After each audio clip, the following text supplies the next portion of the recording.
Salve, salve galera, sejam bem-vindos a mais uma aula aqui no canal Biologia Legal. Nessa aula de hoje vamos falar sobre vírus e as doenças associadas, doenças conhecidas como viroses. Então vamos estar abordando esse tema, um tema muito importante que cai muito aí nos vestibulares, também no Enem. Não esqueçam também de ir fazendo as suas anotações aí no decorrer da aula, para ajudar na fixação do conteúdo. Então vamos lá, vamos falar sobre vírus. Porém, só lembrando aí, vocês que ainda não se inscreveram no nosso canal, se inscrevam, já deixem o seu like e no final compartilhe com seus amigos nas redes sociais. Qual que é a definição de vírus? Os vírus nada mais são do que agentes infecciosos acelulares, que fora da célula hospedeira são inertes, ou seja, não apresentam metabolismo próprio. Porém, quando estão dentro da célula hospedeira, o ácido nucleico torna-se ativo, e eles passam a se reproduzir. Então, essa é a definição de vírus. As principais características dos vírus. Primeira, eles possuem aí um envoltório proteico que protege o material genético aí denominado capsídeo. Então, o envoltório proteico que envolve o material genético é chamado de capsídeo. O capsídeo pode ou não ser revestido aí por um envelope lipídico.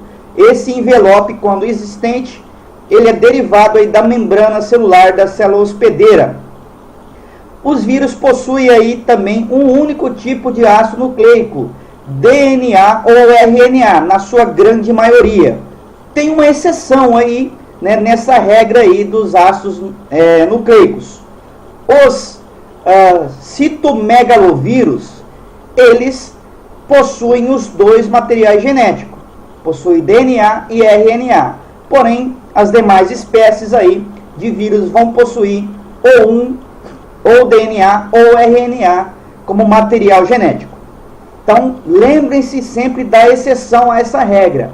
Os citomegalovírus, conhecidos também como CMV, possuem os dois material genético, tanto o DNA quanto o RNA. Existem aí vírus com DNA de fita dupla ou DNA de fita simples. Também existem vírus que vão possuir um RNA de fita dupla ou fita simples. Os vírus são sempre parasitas intracelulares obrigatórios. Ou seja, para um vírus se manifestar como ser vivo, se reproduzir, ele tem que estar obrigatoriamente parasitando, está dentro de uma célula aí, parasitando essa célula para fazer o metabolismo e se reproduzir. Os vírus multiplicam-se dentro de células vivas e vão usar para essa reprodução aí, para multiplicação, a maquinária de síntese das células. Então, os vírus, por serem acelulares, eles vão usar toda a maquinária da célula hospedeira em prol aí da sua multiplicação, da montagem de novos vírus, da produção de proteínas virais, de DNA viral. E além disso, os vírus também não possuem metabolismo, porque eles não têm célula, então toda a energia que eles utilizam é proveniente aí da célula hospedeira. Aqui são continuando as características gerais, vamos ver um pouquinho sobre o tamanho dos vírus. Os vírus são muito pequenos, o que impossibilita de enxergarmos os vírus aí no microscópio óptico. A gente só consegue enxergar os vírus no microscópio eletrônico. Durante muito tempo sabia-se que tinha alguma coisa causando as doenças aí, porém não tinha-se apenas o microscópio óptico. Cientistas iam, estudavam e não achavam nada que estava causando aquilo. Então eles imaginaram que fosse um veneno. Daí veio do latim o termo veneno, significa vírus. Daí onde surgiu o termo vírus aí que nós usamos hoje em dia. Os vírus só foram descobertos com o advento do microscópio eletrônico, que possibilita aumentar, ampliar muito mais o tamanho das coisas. E aí descobriu-se então os vírus. Os vírus vão variar aí de 24 nanômetros até 300 nanômetros, o que são tamanhos muito pequenos, muito irrisórios, próximos às células. As menores células que nós conhecemos São aí a Escherichia coli, né? São algumas bactérias que vão ter em torno de 1000 nanômetros. Então eles são muito menores do que essas bactérias, do que essas células procarióticas. E aqui eu tenho uma hemácia que tem 10.000 nanômetros de diâmetro, o seu tamanho. Então são bem grandes. Então os vírus são muito pequenos, o que impossibilita a gente de enxergá-los aí ao microscópio óptico, ao microscópio de luz. A gente só vai enxergá-los aí no microscópio eletrônico. A vida, né? Vamos começar a falar aí mais um pouquinho, adentrar sobre os termos dos vírus. E aí vem sempre uma pergunta: os vírus, por não possuírem célula, eles são ou não são organismos vivos?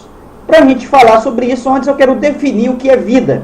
A vida pode ser definida aí como um complexo de processos resultantes da ação de proteínas codificadas por ácidos nucleicos. Os ácidos nucleicos das células vivas estão em constante atividade. Então, para ter vida, tem que ter atividade metabólica e essa atividade metabólica tem que ser condicionada pelos ácidos nucleicos. Então, dessa maneira, os vírus não são considerados organismos vivos, porque são inertes fora da célula hospedeira. Porém, quando penetram em uma célula hospedeira, quando habitam uma célula hospedeira, o ácido nucleico viral vai tornar-se ativo e funcional. Então, sob esse segundo ponto, sob esse ponto de vista aí, os vírus estão vivos quando estão dentro de uma célula, pois vão estar aí, quando dentro da célula, vão proliferar dentro da célula hospedeira infectada, vão produzir novos vírus, vão se reproduzir. Ah, mas eles não têm metabolismo. Tudo bem, mas quando eles estão dentro da célula hospedeira, eles usam a maquinária celular aí para fazer o metabolismo, para fazer a síntese de proteína, produzir novos materiais genéticos e fazer a montagem dos novos vírus. Então, tenho dois pontos de vista. Quando o vírus está fora da célula, ele não se comporta como ser vivo.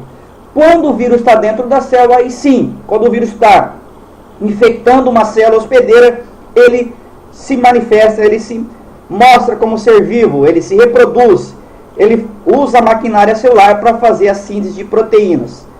Então ainda existe uma grande discussão aí no meio científico sobre a questão de o vírus é vivo ou não. Fique aí sempre com a regra que os vírus são, quando estão dentro da célula, eles são sim seres vivos, são considerados sim seres vivos. Aqui eu tenho a estrutura de alguns vírus, tá? Com relação à estrutura, eu vou ter o vírion. O vírion é a partícula viral completa, formada aí pelo ácido nucleico mais o capsídeo proteico. O vírion serve como veículo de transmissão de um hospedeiro para outro. Então o vírus, quando está saindo de um hospedeiro para outro, quando ele está fora de uma célula hospedeira, ele é chamado aí de vírion. Existem aí vírus de diferentes formas geométricas, formas helicoidais, poliédricos, icosaédricos, cilíndricos, inúmeros tipos de vírus. A gente está vendo aqui, por exemplo, o vírus do mosaico do tabaco, que é uma doença que ataca a planta do tabaco. Aqui eu tenho um adenovírus, aqui eu tenho o vírus da gripe, e aqui eu tenho um bacteriófago, que são vírus que atacam apenas seres procariontes, apenas bactérias. Podemos classificar os vírus em dois grandes grupos: o grupo dos vírus envelopados e o grupo dos vírus não envelopados. No grupo dos vírus envelopados, o capsídeo vai ser coberto aí pelo envelope, que é formado quando o vírus é exocitado. Quando o vírus sai da célula hospedeira, esse vírus vai levar parte da membrana celular da célula hospedeira, e essa membrana celular, que é proveniente da célula hospedeira, vai formar o que nós chamamos de envelope, no caso aí dos vírus envelopados. Dessa maneira, aí, o envelope então vai ser formado por uma porção da membrana citoplasmática da célula hospedeira. É importante lembrar isso na hora da prova. No grupo dos vírus não envelopados, o capsídeo não se encontra envolvido pelo envelope.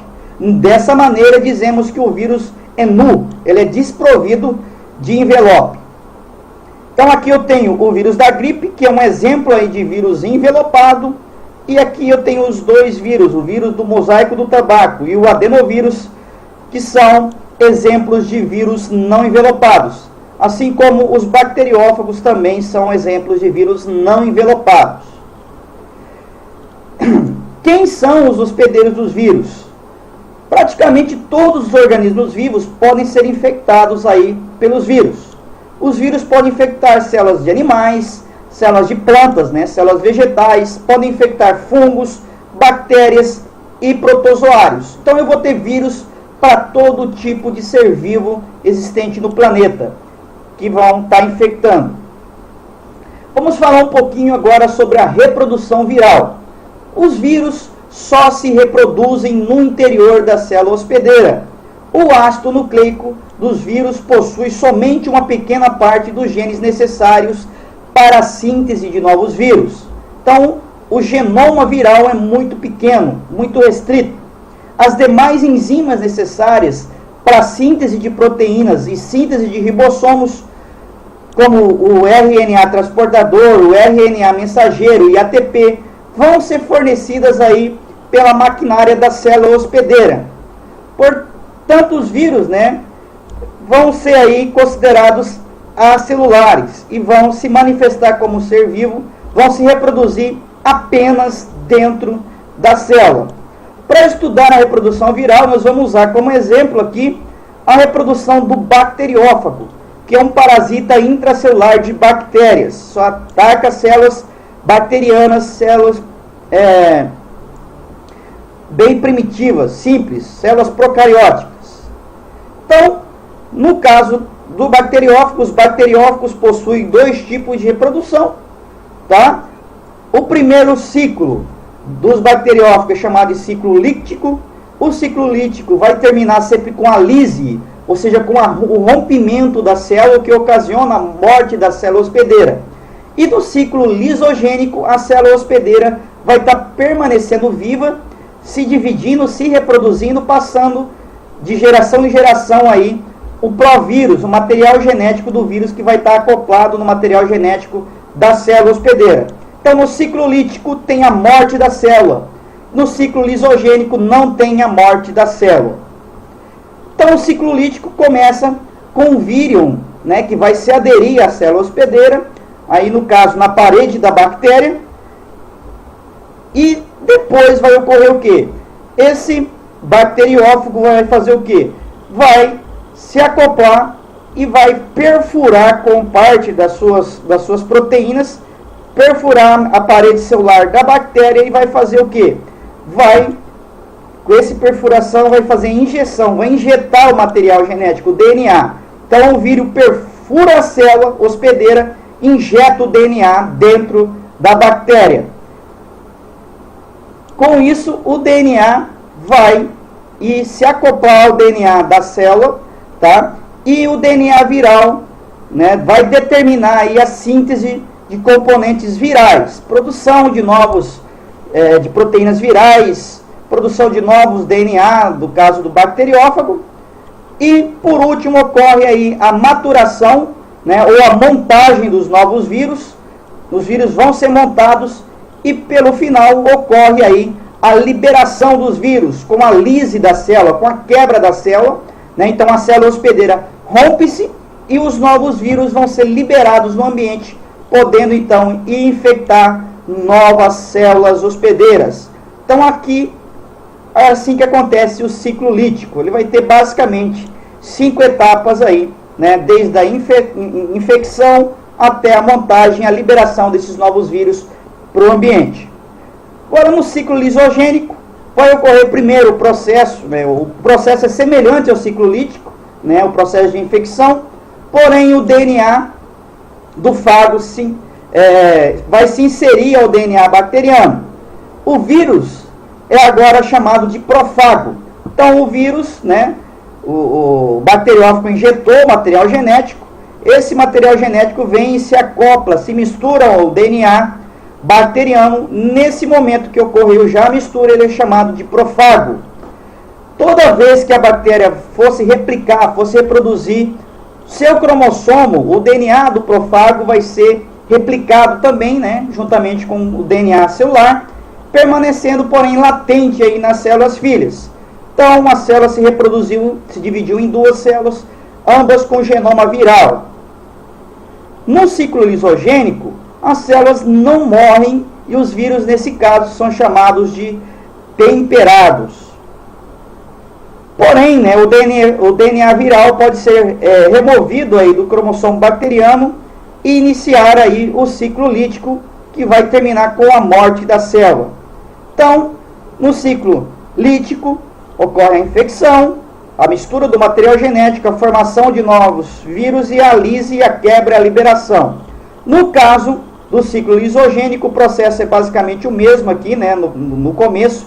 Ocorre a infestação, a infecção, o DNA viral se mistura ao DNA da célula, o genoma da célula, tá, formando o prófago. As células passam a se reproduzir, se dividindo, passando de geração em geração das células bacterianas. Porém, a qualquer momento, esse prófago pode passar a codificar a produção de novos vírus, entrando assim no ciclo lítico, onde vai ocorrer a morte da célula. Nessa fase do ciclo lisogênico, nós falamos também que o vírus está incubado, né? Por exemplo, o vírus da AIDS pode ficar incubado aí em torno aí até de 10 anos no corpo humano sem estar ocasionando a AIDS. Porém, quando ele começa a fazer a lise da célula, o ciclo lítico começa a trazer todos os sintomas aí da AIDS. Quais são as consequências aí do ciclo lisogênico? A célula contendo o genoma viral, chamada de prófago, são imunes à reinfecção por um fago da mesma espécie, ou seja, não vão poder ser infectadas novamente.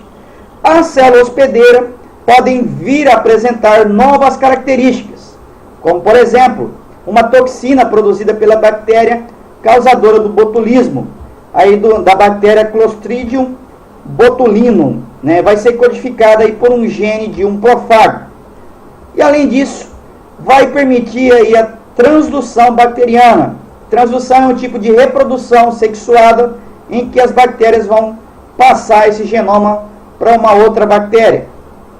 Vamos falar um pouquinho agora sobre o retrovírus, né, que são aí o principal vírus conhecido como retrovírus é o vírus do HIV, o vírus da AIDS. O retrovírus é um vírus envelopado, possui duas fitas idênticas de RNA, então são vírus de RNA. Além disso, eles possuem a enzima chamada de transcriptase reversa. Então, todo retrovírus precisa de ter a transcriptase reversa. O HIV é um retrovírus, pois possui a capacidade de produzir DNA a partir de RNA. Aqui está a estrutura, né, do HIV. Ele vai possuir um envelope lipoproteico, vai possuir o capsídeo, vai possuir duas moléculas de RNA e vai possuir as enzimas de transcriptase reversa. Para ser considerado retrovírus, não basta apenas possuir RNA. É necessário também a presença da enzima transcriptase reversa. Isso aí pode ser pegadinha na hora da prova do Enem ou de vestibular ou das provas escolares, tá? Vírus de RNA é retrovírus? Não.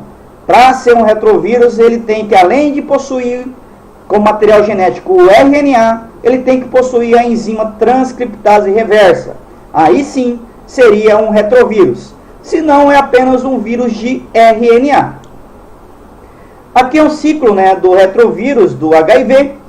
Ele começa com a infecção do vírus, onde o envelope vai se acoplar, vai se misturar à membrana celular. E o capsídeo, né, o núcleo capsídeo, no caso, vai ser lançado diretamente dentro da célula, do citoplasma, onde vai ser degenerado. Vai ter as proteínas virais e depois vai ocorrer o quê? Vai ocorrer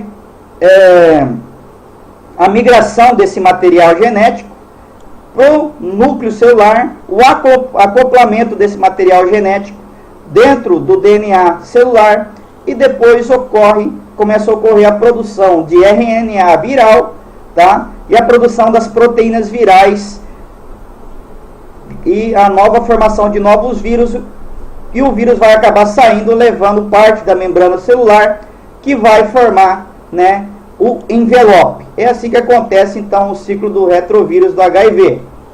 Continuando, né, vamos falar um pouquinho aí das principais viroses.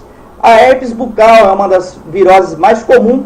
O agente etiológico, ou seja, o agente causador, é o vírus herpes simplex tipo 1. Tá? Qual que é a forma de transmissão da herpes bucal? É através das vias aéreas, oral e respiratória. Contato pessoa a pessoa.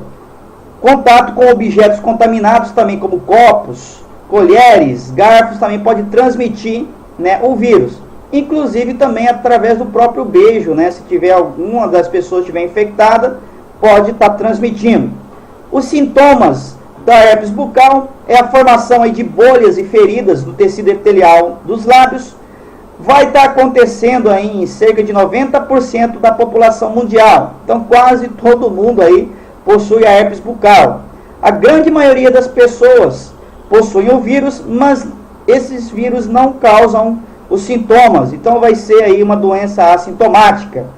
Os sintomas aparecem quando a pessoa apresenta aí elevado nível de estresse ou uma disfunção hormonal excessiva, exposição também às raios solares. Então, o principal sintoma, principal causa que faz a manifestação da herpes bucal é o estresse, ou também a baixa na imunidade, tá? E aí manifesta as bolhas nos lábios, né, surgindo a herpes bucal. Não vai ter cura. O tratamento vai ter uma utilização de uma pomada aí que inibe o desenvolvimento viral. Qual que é a profilaxia? Qual que é a forma de evitar, né, de ser infectado? Evitar o contato com pessoas que apresentem os sintomas e evitar também o compartilhamento de copos e de talheres. Então é importante nunca, né, eu vejo sempre na sala de aula, o uso excessivo, assim, o compartilhamento de copos de água, né? E eu sempre falo, pessoal, não faça isso. Cada um traga seu copo, cada um traga aí a sua garrafinha, porque senão, se alguém tiver algum tipo de doença transmissível, pode passar. Se alguém tiver a herpes, pode passar para todo mundo que usar essa garrafa aí no compartilhamento. Então aqui eu tenho imagens, né, da herpes bucal, mostrando os sintomas, as feridas, né, uma certa período solta água, né, e depois ela seca, formando uma casquinha. Tá? Então essa aqui é a herpes simplex tipo 1. É um vírus capsulado.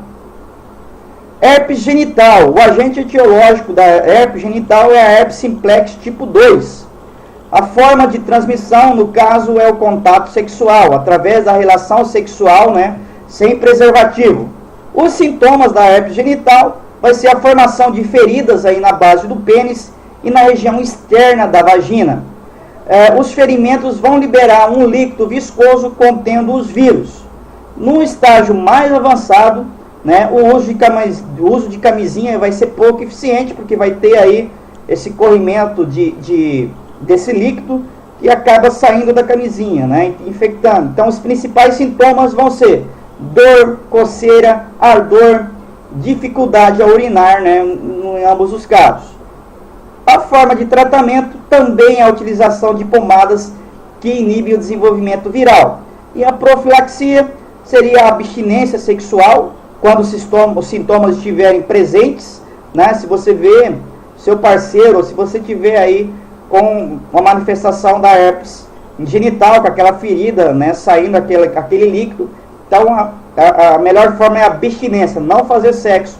Tá? E a utilização dos preservativos quando não tiver, né, com a formação das bolhas, das feridas. Porque mesmo não tendo a formação das bolhas das feridas, pode ser que seja passado, porque vai estar no sangue da pessoa, né? E o vírus pode ser passado aí em via sexual. Os principais, né, aqui mostrando que as feridas, né, da herpes genital, tá? Tipo 2, que é um vírus encapsulado, vai formar as feridas na base do pênis e na vagina da mulher, né? Na parte externa da vagina. Forma um monte de feridas aí, que vai causar dor, né? E vai ter o corrimento, vai ser muito ardência, né? Na hora de urinar vai arder muito. Então é muito constrangedor e muito dolorido essa doença, essa herpes genital. Vamos falar um pouquinho sobre a hepatite A. O agente etiológico, o agente causador da hepatite A é o vírus da hepatite A. A forma de transmissão é a ingestão de água ou alimentos contaminados com vírus. Os sintomas da hepatite A são a inflamação do fígado, febre, pele e olhos amarelados, o que nós chamamos de icterícia, náuseas e vômitos. O tratamento da hepatite A é feito através de medicamentos que reduzem os sintomas. Geralmente, o sistema imune consegue eliminar os vírus da hepatite A. E a profilaxia é a educação sanitária, né? Usar águas filtradas, tratadas, saneamento básico também. É a principal forma de profilaxia. A hepatite A vai ter aí como sintomas esse olho amarelado e a cor da pele amarelada, a icterícia. A hepatite B e C, o agente etiológico da hepatite C são os vírus da hepatite B e C, né?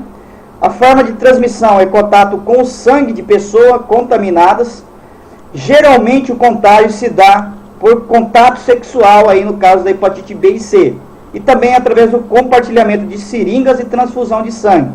Os sintomas é inflamação do fígado, dores de cabeça e do corpo, a pele e olhos amarelados, náuseas, vômitos. A hepatite C, se não tratada rapidamente, pode evoluir aí por um quadro de cirrose hepática, que pode levar à morte.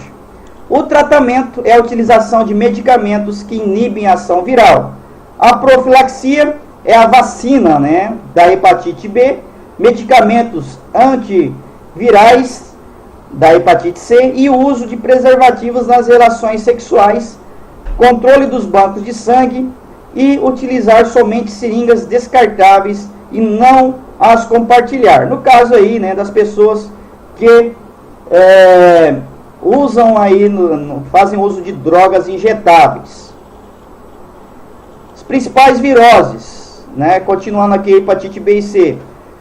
Os vírus da hepatite B e C também são vírus capsulados, vão causar aí a cor amarelada, né, da pele, vai se dever ao acúmulo de bilimubina sobre a pele, que causada aí por transtornos do fígado ou da vesícula biliar. O fígado pode inchar também, né, então vai ter vários problemas relacionados com a pele, principalmente com o fígado. Aqui, por exemplo, tem uma imagem de um fígado normal e aqui um fígado com cirrose causada aí pelos vírus da hepatite B e hepatite C. Falar um pouquinho da AIDS, né? A síndrome da imunodeficiência humana. O agente etiológico da AIDS é o vírus da imunodeficiência humana, também conhecido como HIV.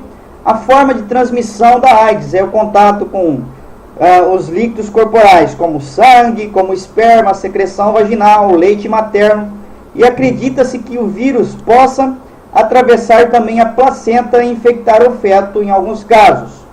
Os principais sintomas da AIDS é a febre, calafrios, dores musculares, aparecimento de ínguas no pescoço, náuseas e vômitos. O tratamento, não há tratamento, não há cura no caso, não existe cura. Existe o tratamento aí que consiste na utilização de medicamentos que vão inibir a reprodução viral e aumentar dessa maneira a sobrevivência dos pacientes. A profilaxia aí, né, a forma de evitar a AIDS é a educação sexual, o uso de preservativo nas relações sexuais, também ser feito um controle rigoroso dos bancos de sangue, utilizar somente seringas descartáveis e não as compartilhar, esterilizar também os instrumentos cirúrgicos e odontológicos, evitar a amamentação quando as mães são soropositivas. Então essas são as principais formas aí de profilaxia da AIDS. A AIDS, né, o vírus do HIV, infecta as células de defesa do organismo, denominadas linfócitos CD4. Os linfócitos CD4 são responsáveis aí por alertar o organismo quando há invasão de agentes estranhos ou de antígenos. Com a morte dos CD4, o sistema imune se torna deficiente, tá? E começa a surgir as doenças oportunistas. As principais doenças oportunistas são a tuberculose, a candidíase, o câncer, a pneumonia. Então, assim, a maioria das pessoas que adquirem o vírus do HIV não morrem de AIDS, mas sim de doenças oportunistas que vão se aproveitar da deficiência do sistema imune para se manifestar. Então, o que vai levar à morte, na maioria dos casos, das pessoas com AIDS, não é o próprio vírus, mas sim as doenças oportunistas que infectam o organismo graças à morte dos linfócitos CD4, que são aí as células responsáveis por alertar o sistema imunológico. Na verdade, se eu fosse fazer uma comparação, eu sempre gosto de fazer essa comparação na sala de aula, com o exército, né? O nosso sistema imune sendo um exército de defesa, os generais seriam aí no caso os linfócitos CD4, quem manda no sistema imune. Eles morrem, acabou o exército, né? Não toma decisão, não vai combater as doenças oportunistas.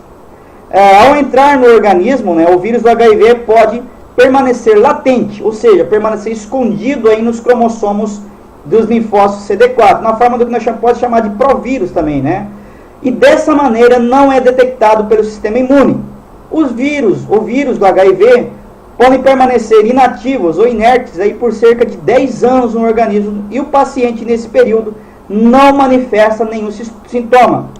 Por motivos ainda inexplicáveis, os vírus tornam-se ativos e iniciam uma reprodução via ciclo lítico, né, e a partir disso o paciente começa a desenvolver os sintomas da AIDS, os sintomas da doença. Então, todo HIV positivo ou soro positivo, tá, pode transmitir a doença, mesmo não esteja aí tendo a manifestação da AIDS, vamos dizer assim, porque ela já tem, né, esse vírus no seu organismo e pode transmitir, tá? Ela está saudável, tudo normal, porque o vírus está latente, mas pode transmitir, tá, essa doença, por isso que é um vírus muito contagioso aí. Agora uma pergunta, todo HIV positivo ou soro positivo é aidético?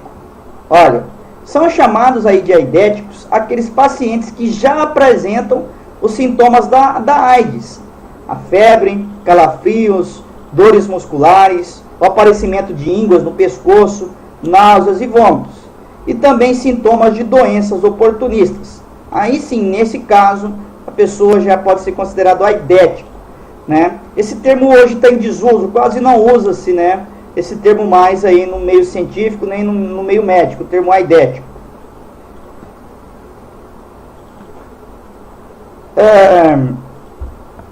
Vamos falar então aqui, ó, no mundo, né, 40 milhões de pessoas vivem com HIV e AIDS no mundo. Né? Na América, 1.600.000 pessoas. Na América Latina, na América do Norte, 995 mil pessoas são contagiadas. No Caribe, 490 mil pessoas. Na Europa, cerca de 600 mil pessoas. Na Europa Oriental e Ásia Central, em torno de 1.500.000 pessoas. Na Ásia Oriental e Pacífico, em torno de 1 milhão de pessoas. Na Ásia do Sul, 6.400.000 pessoas. Na Austrália, em torno de 15 mil pessoas, ali na Austrália e Nova Zelândia, possuem a AIDS. Na África do Norte e Oriente Médio, em torno de 600 mil pessoas possuem o vírus do HIV.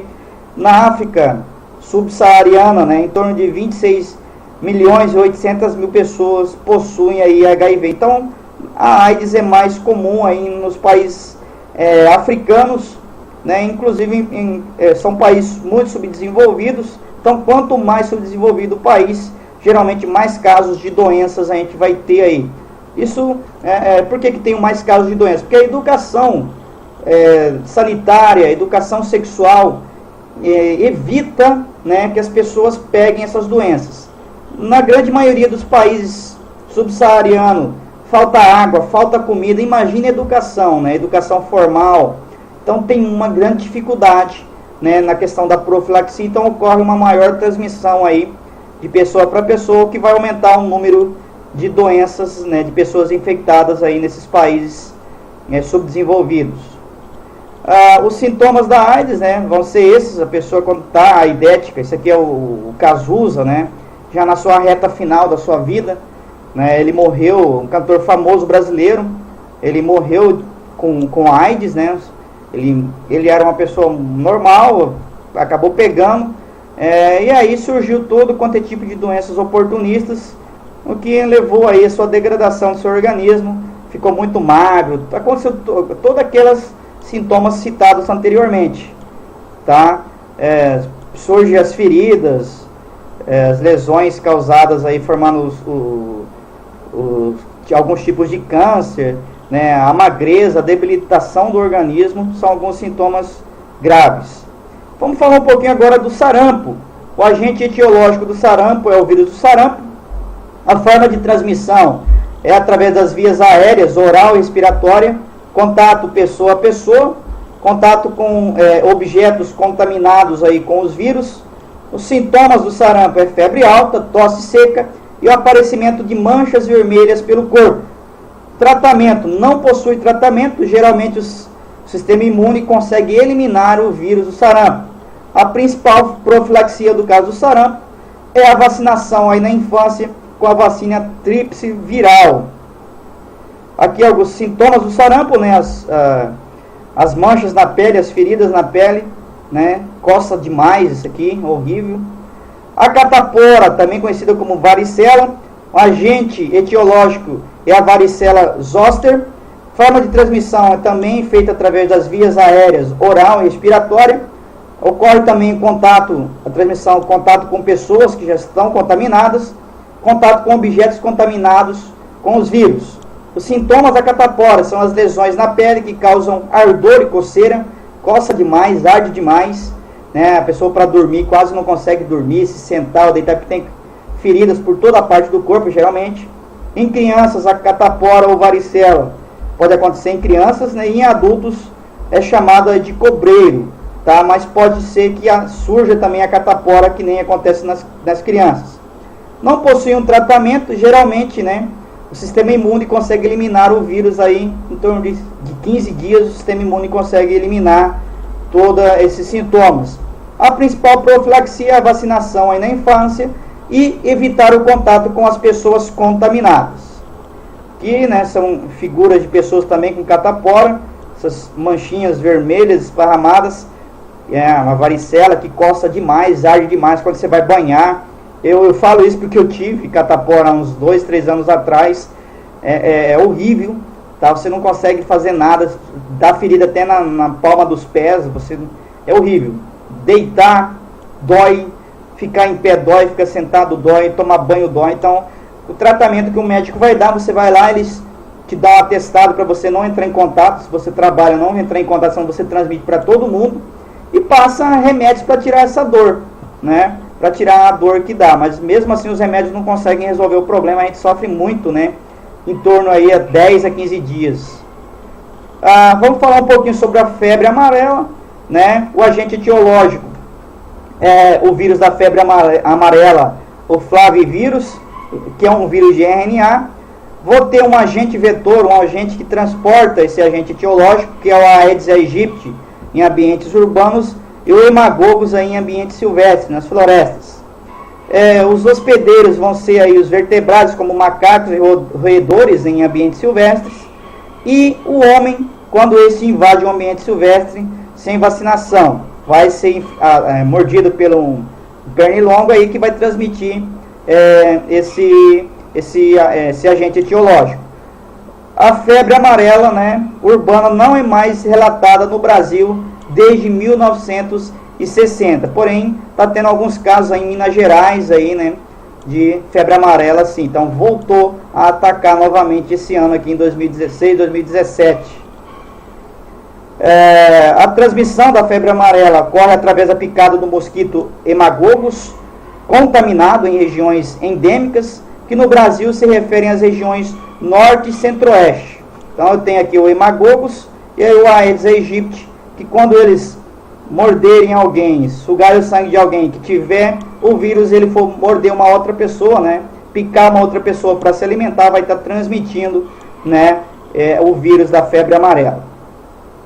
As áreas mais de risco no Brasil, né, áreas endêmicas são essas em verde, áreas de transição aqui em vermelho, a área indene, né, aqui as regiões em azul, e as áreas de risco potencial são as áreas aqui, esses estados em amarelo. Os sintomas da febre amarela. Os principais sintomas da febre amarela é a icterícia, a hemorragia, né, também causando aí vômito, um vômito escuro, né, causado aí pelo sangue, a insuficiência renal aguda, a febre de início súbito com duração máxima aí de 12 dias, calafrios, dor de cabeça intensa, dores musculares e prostração. Vai ocorrer aí a destruição das células do fígado e as células endoteliais aí causando a hemorragias. Forma grave vai acontecer em 50% dos infectados, causando danos endoteliais, né, nos chamado de microtromboses, anoxia tissular e choque. A raiva é uma doença causada por vírus, né, pelo vírus da raiva. A forma de transmissão é contato com a saliva de animais mamíferos doentes, principalmente através das mordidas. Ocorre bastante em ambientes urbanos, causados pela transmissão aí de cães e gatos, e em ambiente rural, pelos morcegos hematófagos, morcegos que se alimentam de sangue. Sintomas nos animais doentes é a encefalite, a agressividade extensiva, aumento da salivação e a incapacidade de deglutição, chamado de hidrofobia. O animal tem uma aversão à água, não consegue beber a água. Sintomas no homem: causa insônia, dor de cabeça, convulsões, salivação excessiva, febre, espasmos dos músculos da glote, né, dificuldade de deglutição, aí também a hidrofobia. Principal forma de profilaxia, não possui cura, né? Principal forma de profilaxia seria a vacinação dos animais domésticos, né, a vacina antirrábica para seres humanos, quando a pessoa é mordida por algum animal infectado. Aqui, né, alguns animais infectados, cães, né, os morcegos e pessoas também podem ir a óbito aí, né, pelo vírus da raiva. A poliomielite. Vamos falar um pouquinho da poliomielite. O agente etiológico é o poliovírus, vírus da paralisia infantil, né? A poliomielite foi erradicada do Brasil desde 1989. A forma de transmissão é através da ingestão de água e alimentos contaminados, né, com o vírus e contato também de pessoa a pessoa. O vírus atinge o sistema nervoso, onde sua multiplicação pode levar à destruição de neurônios motores, levando à paralisia dos membros. Tratamento: não possui um tratamento específico, não possui cura, e a principal forma e única forma de profilaxia é a vacinas Sabin e Salk, né? A vacinação é a principal forma de profilaxia da poliomielite, que são pessoas, né, com essa doença, e aqui a vacinação aí da gotinha, né, que acaba resolvendo, né, defendendo o nosso organismo desse vírus. A dengue, o agente etiológico é o vírus da dengue. Forma de transmissão é através da picada da fêmea do mosquito Aedes aegypti e também do Aedes albopicus.